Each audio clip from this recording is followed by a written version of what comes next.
విశాఖలో మున్సిపల్ కార్మికులు వారి పెండింగ్ సమస్యలు పరిష్కరించాలని కోరుతూ ప్రభుత్వానికి నిరసనగా శిరోమండలంతో వినూత్నంగా నిరసన తెలిపారు. ఏఐటీయూసీ ఆధ్వర్యంలో జీవీఎంసీ గాంధీ విగ్రహం వద్ద సోమవారం యూనియన్ నాయకులు పడాల రమణ ఆధ్వర్యంలో కార్మికులు కాసారపు సత్యనారాయణ, ఎస్ సూరి, అప్పారావు తదితరులు శిరోమండనం చేసుకుని అరగుండుతో నిరసన తెలిపారు. ఈ సందర్భంగా రమణ మాట్లాడుతూ ప్రభుత్వం దిగి వచ్చే వరకు సమ్మె ఆగదని, తక్షణమే కార్మికుల సమస్యలను పూర్తి స్థాయిలో పరిష్కరించాలని కోరారు. కార్మికులకు యూనిఫామ్, ఇతర సౌకర్యాలు లేకపోయినప్పటికీ పనిచేస్తున్నారన్నారు.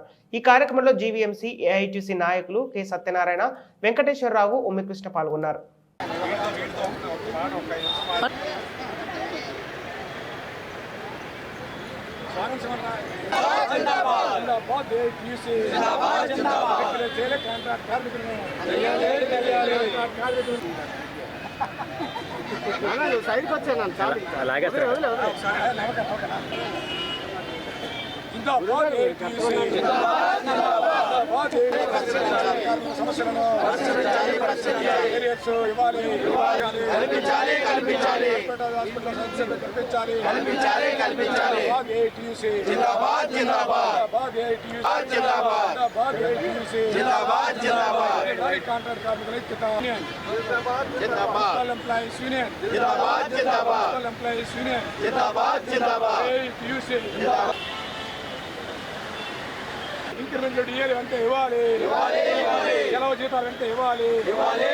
Ramana GVMC employees union AITUC అధ్యక్షులు.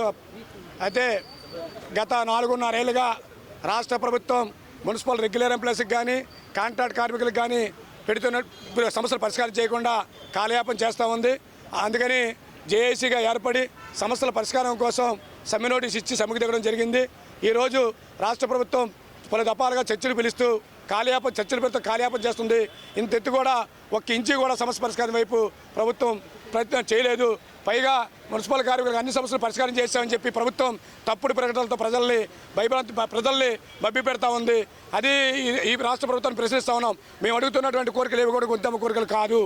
మీరు గత ఎన్నికల సందర్భంలో కాంట్రాక్ట్ కార్మికులు రెగ్యులర్ చేస్తామని చెప్పినటువంటి ముఖ్యమంత్రి, సమాన పనికి సమాన వేతనం ఇస్తామని చెప్పినటువంటి ముఖ్యమంత్రి, సిపిఎస్ రద్దు చేస్తామని చెప్పినటువంటి ముఖ్యమంత్రి, మీరు ఇచ్చినటువంటి హామీలను అమలు చేయమని అడిగితే ఇదేదో గొప్ప నేరవలాగా భావిస్తున్నాడు ఈ రాష్ట్ర ముఖ్యమంత్రి.